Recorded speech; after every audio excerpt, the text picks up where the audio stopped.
along with Uncanny X-Men 299, which I said was one of my first X-Men comics that I'd ever owned. This, I think, was the second.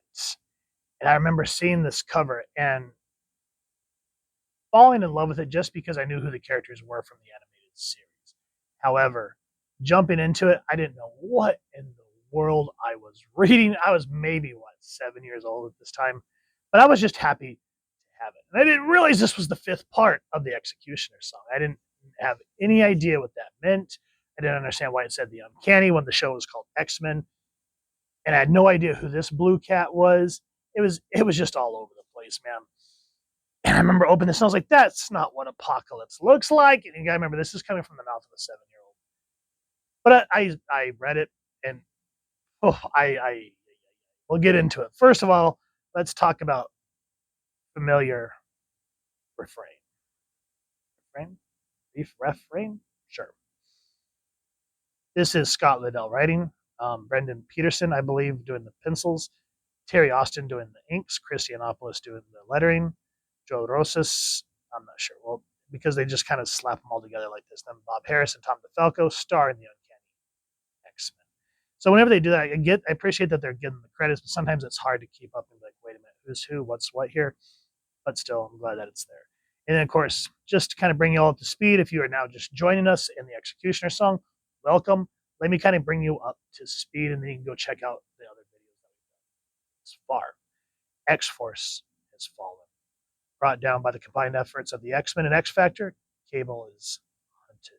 Blamed for the techno-organic virus which ravages Professor Xavier's nervous system.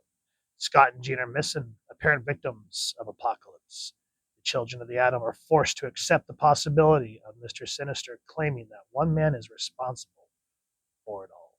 Which leads into who we're talking about. His every step is pain, his slightest gesture agony.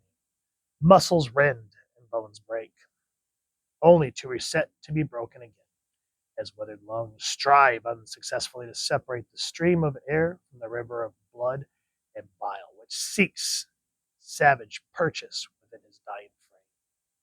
Despite this blessed torture, or in truth, because of it, the mutant name Apocalypse has not been this happy in 1,000 years. Oh, damn. Now having a little bit of age on me, that's how you start a story. Now, I know a lot of kids got into this my age. We just didn't realize what we had, man, because we were young and mature.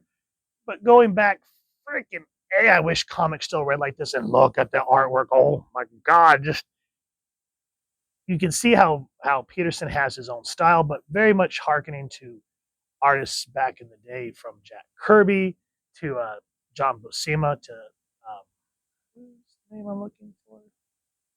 Y'all get it. I haven't had enough coffee yet. But anyway, Xavier, yeah, we'll just call him Xavier. Apocalypse saying that he loves the agony. And I love how Beast, just like, we took it upon ourselves to bring our bodacious buddies on the exploratory jaunt of your former abode. Welcome home, Apocalypse. We are here in search of our comrades. We have reason to believe you know where they are. And don't think that sickly complexion of yours means. Believe me, children, I would have it. And then we jump over to Grey Malkin Lane, Professor Xavier's School for Gifted Youngsters, Salem Center, New York. With the assassination attempt of the school's founder and headmaster, even the cool autumn winds whisper quietly, respectfully, as they waft about the Xavier's estate. Inside, however, another primal force of nature is handling the situation in a different manner altogether. You can feel that powder keg. And again, using just regular dialogue to set the scene with visual storytelling, just the absence here of just the white with the mansion, kind of saying, okay, it looks calm, serene, and picturesque outside, but inside, and I'll say it again, loser, you're nothing but a whiny bunch of head-padded, hyperthyroid, pig-headed spoilbat, poorly dressed, overly accessorized, delusionally disadvantaged X-Men wannabes in major need of a total toot adjustment. Are you finished, Jubilee? Not hardly. You're not even. Maybe you ought to rephrase that. Jubilee, you are finished. Let me go, you third generation Colossus knockoff. And we come to find out that Jubilee is bashing X-Force in this makeshift prison in the Danger Room because Sam turned in the team last issue because they got overpowered by X Factor and X-Force. And I love how Sam is just kind of sitting here in thought inside the place that was formerly his home. So this is what it comes down to. The team I was supposed to lead, according to some of the team, Sam Gerthy was born to lead. The best I can do by Boomer, Richter, Sunspot, Shatterstar, Warpath, Siren, and Feral here is sail in the X-Men's Danger Room. And Siren trying to hold back Shatterstar. Boyle, the last didn't even know your mother. A word outside, Jude. Another suggestion? Things are tense enough, little girl. You want to at least pretend you're not the spoiled brat that you are. I don't know. I just love the intensity of Jubilee. And I remember reading this as a kid. And I was like, who the hell are these people? Because I didn't know. I was like, why are they wearing these uniforms? But again, having age on me now, it makes so much more sense. And of course, we see Lorna having an internal thought. She's like, no hologram programs, no social amenities, nothing to suggest this is any more than a holding cell. Their leader is accused of an assassination attempt. Until we can prove their claims that they've cut all ties with Cable, we have to detain X-Force's suspected accomplices.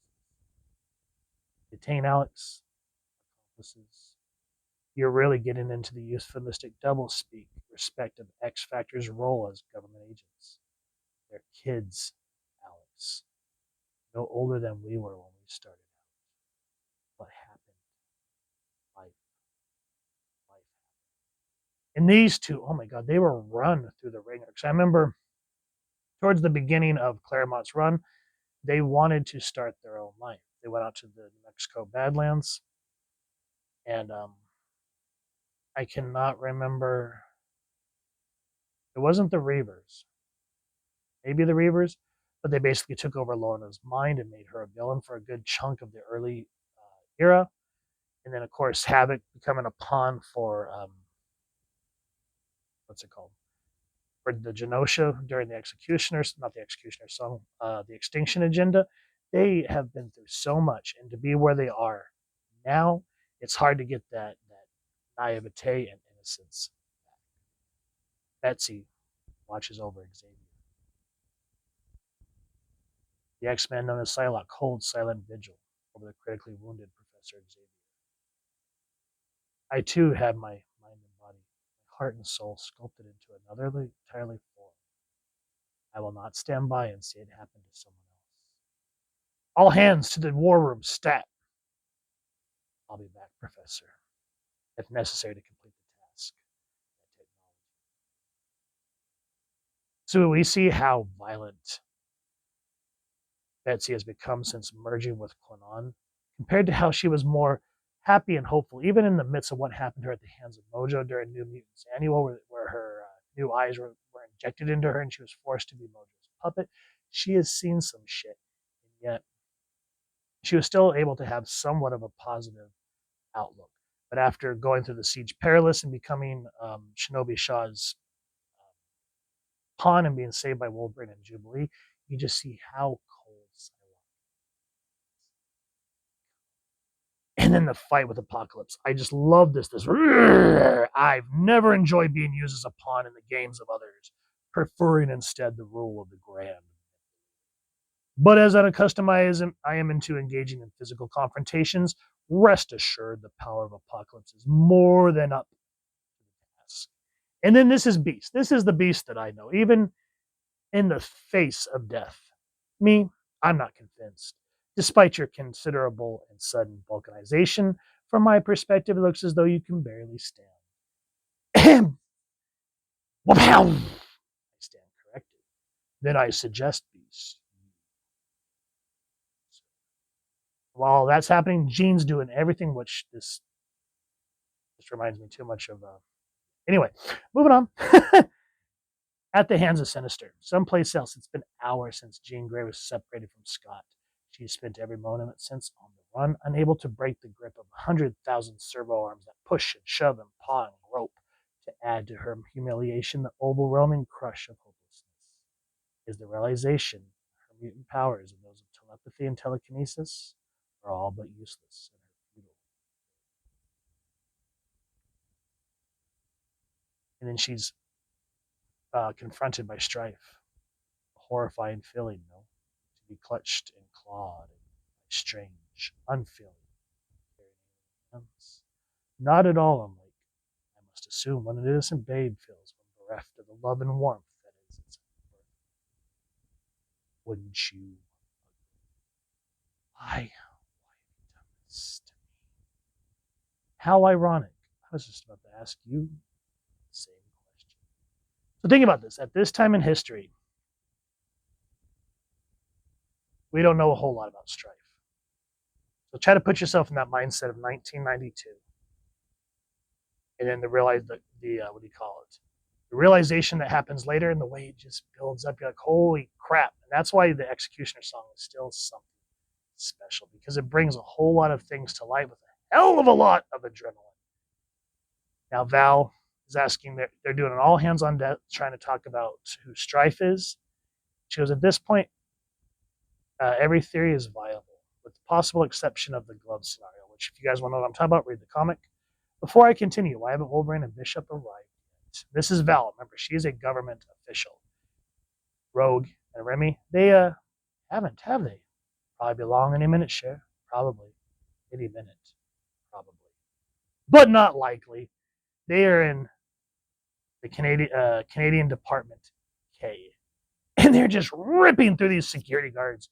You were correct regarding Department K's reluctancy to share their resources, trying to track down Cable at one of his multitudes of safe houses. Well, kid, I'm intuitive that way. Besides, Canadian intelligence doesn't have the type of files you can access from your laptop. A job like this requires a more personal touch. If it doesn't come up later, I appreciate you trusting me to accompany me on this unauthorized mission. No problem, kid. But I ain't known you long enough to trust you. I need backup, and what you were doing is a violation of international law.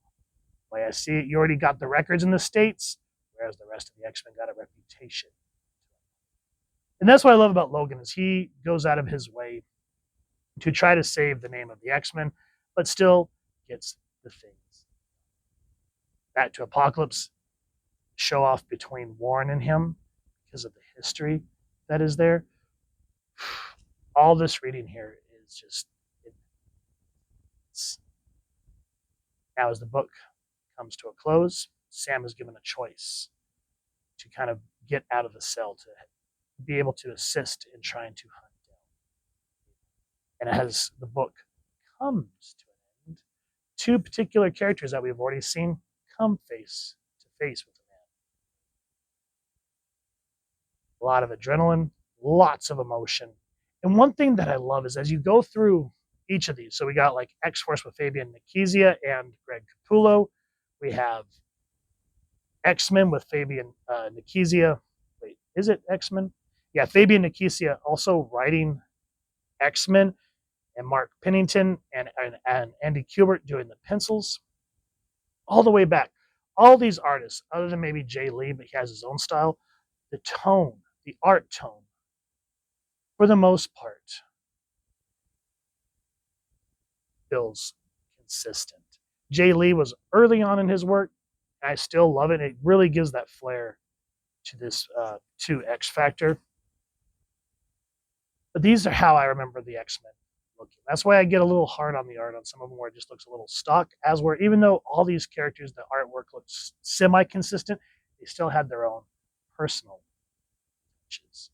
So guys, if you've enjoyed what you've seen, if you've never read the X-Cutioner song, now is the time to do so. And I said before, make sure to get them in the polybag because they come with all the trading cards, which I think this book does. Yep, here they are. However, I did, because I flipped through this and I saw that they did make a poo-poo, because they do the fronts here and then the backs here with the read-ups. They double printed the Xavier version, which is like, damn, that's crap. But yeah, these are all the cards that came with every single issue, and this tells you where they came from. Like Caliban came with X-Force or X Factor 84. X-Men 14 came with this Apocalypse one, and I still have a good chunk of all these. I really need to go back and share with you guys which ones I have, because these cards are awesome. I know they're starting to reprint new cards, but they just don't have the charm that these old school ones. So if you've enjoyed this comic, please first and foremost support your local comic shop or wherever it is that you get your action figures and comics, and grab this series, either in the single trades as I just talked about or the collected trade. If you've enjoyed this review, really would appreciate taking a moment to like, share, and subscribe. Helps the channel more than you could possibly know. And if you don't mind hitting that fancy little X bell next subscribe, that was I get to upload content. You guys get notified. Come to the channel. I love talking on hearing your thoughts and feedback down in the comments or the socials, which I'll make sure that the links down in the description. So with all that said, hope you all continue to have an absolutely amazing day reading, and happy hunting, everyone.